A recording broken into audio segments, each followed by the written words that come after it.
और चलिए अगली बड़ी खबर आपको बताते हैं। मोदी सरकार की तरफ से सरकारी कर्मचारियों के लिए एक बड़ा तोहफा दिया गया है और इस तोहफे की जो शुरुआत है वो अगले साल 1 अप्रैल 2025 से होगी।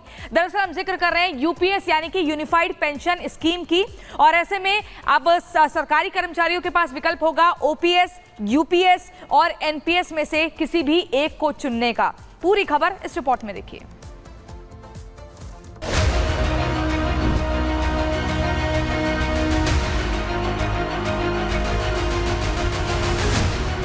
पेंशन के लिए जो क्वालिफाइंग सर्विस रहेगी वो रहेगी 25 ईयर। मोदी सरकार ने एनपीएस में किया सुधार, यूपीएस के फायदे 1000।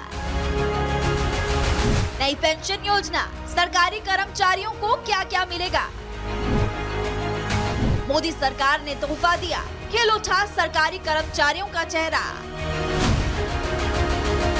24 अगस्त की शाम सरकारी कर्मचारियों के लिए खुशखबरी लेकर आई। एनपीएस के विरोध और ओपीएस की बढ़ती मांग के बीच यूपीएस यानी यूनिफाइड पेंशन योजना को मोदी कैबिनेट ने मंजूरी दे दी है, जो कि 1 अप्रैल 2025 से लागू होगी। केंद्रीय कैबिनेट की बैठक में इसको लेकर आम सहमति बनी। केंद्रीय मंत्री अश्विनी वैष्णव ने जानकारी देते हुए बताया कि 23 लाख केंद्रीय कर्मचारियों को इसका फायदा होगा। नई पेंशन स्कीम के तहत कर्मचारियों को 25 साल नौकरी करने पर पूरी पेंशन मिलेगी। नौकरी के आखिरी 12 महीने की औसत बेसिक सैलरी का 50% एश्योर्ड पेंशन मिलेगी।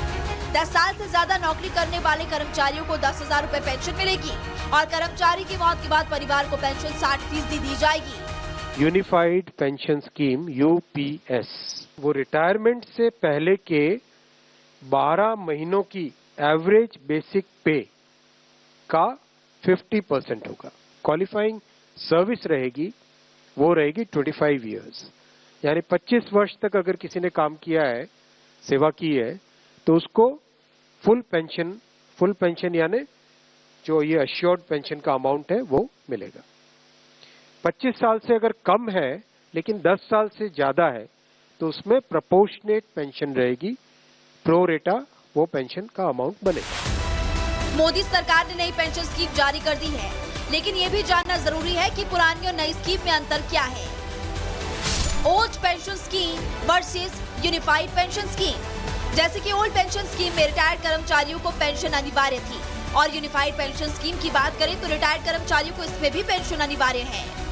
ओल्ड पेंशन स्कीम की बात करें तो रिटायरमेंट के समय मूल वेतन का 50% है और यूनिफाइड पेंशन स्कीम की बात करें तो नौकरी के आखिरी 12 महीने तक बेसिक सैलरी का 50% पेंशन है। ओपीएस के तहत रिटायरमेंट के बाद भी महंगाई भत्ते का लाभ मिलता है, जबकि यूनिफाइड पेंशन स्कीम में महंगाई इंडेक्सेशन का लाभ मिलेगा। उधर 20 लाख रुपए तक की ग्रेच्युटी की रकम ओपीएस में होगी, जबकि यूनिफाइड पेंशन स्कीम की बात करें तो नई स्कीम में भी सारा पैसा सरकार ही देगी। यूपीएस में कर्मचारियों को कंट्रीब्यूट करने की जरूरत नहीं होगी। यूपीएस लागू होने से कर्मचारियों को सीधा सीधा लाभ मिलेगा। एनपीएस यूपीएस में अंतर क्या है, अब आपको वो भी समझा देते हैं। यूपीएस में सरकार की 18% भागीदारी होगी और न्यू पेंशन स्कीम में कर्मचारी को 10% दिया करते थे। बेसिक सैलरी का 18.5% हिस्सा सरकार यूपीएस के तहत देगी, जबकि एनपीएस में सरकार की भागीदारी सिर्फ 14% तक थी।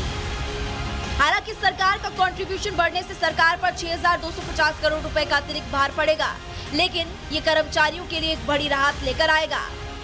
कर्मचारियों पर इस स्कीम का भार नहीं पड़ेगा। आज एम्प्लॉइज 10% कंट्रीब्यूट करते हैं और आपको जानकारी होगी कि 10 वर्ष पहले तक सरकार भी 10% कंट्रीब्यूट करती थी, यानी 10+10 टोटल कंट्रीब्यूशन होता था। लेकिन मोदी जी ने 2019 में इस 10% कंट्रीब्यूशन को बढ़ा के 14% किया था। जो केंद्र सरकार का कंट्रीब्यूशन है उसको बढ़ा के 14% किया था। That itself was a very big contribution, big jump in the amount of contribution. अब वो कंट्रीब्यूशन बढ़ के 18.5% हो जाएगा। वो कंट्रीब्यूशन बढ़ के 18.5%। वही सरकारी कर्मचारियों को यूपीएस की नई सौगात देते हुए केंद्रीय मंत्री अश्विनी वैष्णव ने विपक्ष पर करारा हमला बोला। कहा विपक्ष सिर्फ ओल्ड पेंशन स्कीम पर राजनीति करता है, उसे कर्मचारियों के हित से कोई भी मतलब नहीं है। तो जिस सीरियसनेस के साथ प्रधानमंत्री श्री नरेंद्र मोदी जी ने इस विषय को लिया, आप सब जानते हैं कि मोदी जी के काम करने की शैली में और विपक्ष में एक बहुत बड़ा डिफरेंस है। विपक्ष में केवल एक मुद्दा रख देना, केवल एक घोषणा कर देना, कुछ अनाउंसमेंट्स कर देना, वो उनकी शैली है। मोदी जी की शैली है हमेशा जो मुद्दा है उसको सीरियसली लो, उसको डिटेल में समझो, उस पर जितना पॉसिबल है कंसल्टेशन करो और उस कंसल्टेशन से निकल के जो देश हित में, जनहित में और स्टेक होल्डर्स के हित में जो विषय आए उसको उस तरह से आगे रखो। आपको बता दें, सरकारी कर्मचारियों की तरफ से नई पेंशन में बदलाव को लेकर लगातार मांग उठ रही है, जिसे लेकर पीएम मोदी ने कैबिनेट सचिव टीवी सोमनाथन की अध्यक्षता में एक समिति का गठन भी किया था। समिति ने कई संगठनों और कई राज्यों के साथ मिलकर बैठकें की और इस पर रिजर्व बैंक और विश्व बैंक से भी राय मशवरा लिया गया, जिसके बाद समिति ने यूपीएस की सिफारिश की है, जिसे अब मोदी सरकार ने मंजूरी दी है। वहीं सरकारी कर्मचारियों के लिए सबसे अच्छी बात यह है कि केंद्र सरकार ने कर्मचारियों के लिए एनपीएस और यूपीएस दोनों में से कोई एक पेंशन स्कीम चुनने की छूट दी है। Bureau report, Republic Bharat.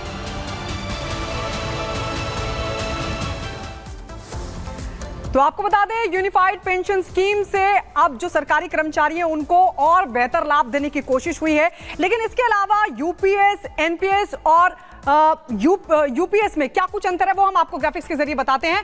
OPS का देखिए, आखिरी वेतन की 50% पेंशन का इसमें प्रावधान था, तो वही एनपीएस में निवेश के आधार पर पेंशन का प्रावधान है। इसके अलावा यूपीएस में आखिरी वेतन की 50% पेंशन देने का जो प्रावधान है वो किया गया है। ओपीएस में सिर्फ सरकारी कर्मचारी शामिल थे, सरकारी निजी कर्मचारी शामिल एनपीएस में किए गए, ये प्रावधान है। तो वही यूपीएस में सिर्फ सरकारी कर्मचारियों को शामिल करने का प्रावधान किया गया है। ओपीएस में कर्मचारी का कोई योगदान नहीं था। इसके अलावा एनपीएस में कर्मचारी का 10% योगदान का प्रावधान है, तो वहीं यूपीएस में कर्मचारियों का 10% योगदान का प्रावधान रखा गया है।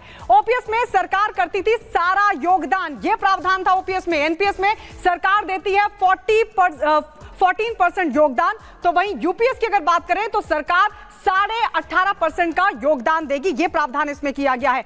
ओपीएस में डीएनएस रिलीफ का प्रावधान था, तो वहीं एनपीएस में डीएनएस रिलीफ का प्रावधान नहीं है। इसके अलावा यूपीएस में डीएनएस रिलीफ का प्रावधान होगा। इसके अलावा आपको बता दें, ओपीएस, एनपीएस और यूपीएस में क्या अंतर है। ओपीएस में 20 साल नौकरी पर 50% पेंशन का प्रावधान रखा गया था। एनपीएस में रिटायरमेंट पर 60% एकमुश्त राशि, बाकी 40% पेंशन के लिए फिक्स का प्रावधान रखा गया था। इसके अलावा यूपीएस की बात करें तो 25 साल नौकरी पर 50% पेंशन का प्रावधान रखा गया है। तो ये ओपीएस, एनपीएस और यूपीएस में अंतर हम आपको बता रहे हैं कि आखिरकार ओपीएस में क्या प्रावधान, एनपीएस में क्या प्रावधान किए गए हैं और यूपीएस में क्या प्रावधान किया गया। लेकिन क्या है पेंशन स्कीम, ये जो नई वाली पेंशन स्कीम लागू हुई है, यूनिफाइड पेंशन स्कीम, क्या है ये आपको अनामिका बताएंगे। तो तीनों पेंशन स्कीम में अंतर तो बताया हमने आपको, लेकिन जो खास तौर पर जिस पर कल बड़ा फैसला लिया गया उसके बारे में आपको बता देते हैं। सरकारी कर्मचारियों के लिए नई पेंशन योजना है, ये रिटायरमेंट के बाद ही इसे दिया जाएगा। सुनिश्चित पेंशन, कम से कम 10 साल नौकरी करनी होगी तभी आपको पेंशन मिल सकेगी। 10 साल की नौकरी पर 10,000 रुपए पेंशन मिलेगी, जबकि अगर 25 साल की नौकरी आप करते हैं, 25 साल की सेवा देते हैं, तो बेसिक वेतन का 50% मिलने का प्रावधान इसमें किया गया है। कर्मचारी का 10%, सरकार का 18.5% योगदान इसमें रहेगा, जबकि रिटायरमेंट पर ग्रेच्युटी और एक मुश्त भुगतान महंगाई के हिसाब से डीआर का भी फायदा होगा। इसके अलावा यूपीएस में क्या है, कर्मचारी की मृत्यु होने पर एक मुश्त 60% पेंशन मिल जाएगी। और इसी बीच अगली खबर आपको बता दें, उत्तर प्रदेश के बिजनौर में रेलवे विभाग की वजह से एक बड़ी लापरवाही देखने को मिली। दरअसल किसान एक्सप्रेस 2 हिस्सों में बंट गई और ये घटना उस वक्त हुई जब ये ट्रेन धनबाद से फिरोजपुर जा रही थी। पूरी खबर इस रिपोर्ट में देखिए। यूपी के बिजनौर में रेलवे विभाग की लापरवाही सामने आई है। वहां झारखंड के धनबाद से पंजाब के फिरोजपुर जा रही किसान एक्सप्रेस 2 हिस्सों में बंट गई। हादसा स्योहारा और धामपुर स्टेशन के बीच करीब सुबह 4 बजे हुआ। हादसे के वक्त ट्रेन की स्पीड 80 से ज्यादा थी। गनीमत रही कि कोई भी यात्री चोटिल नहीं हुआ। ये गाड़ी किसी टेक्निकल फॉल्ट के कारण 2 भागों में बट गई थी, जो स्योहारा स्टेशन पर रुकी हुई है। इसमें जो विद्यार्थी थे, जो अभ्यर्थी थे यूपी पुलिस सुरक्षा वाले, इनको हमने बसों में लाद करके भिजवा दिया है, गंतव्य स्थान पर भेज दिया और रेलवे प्रशासन में अलर्ट है।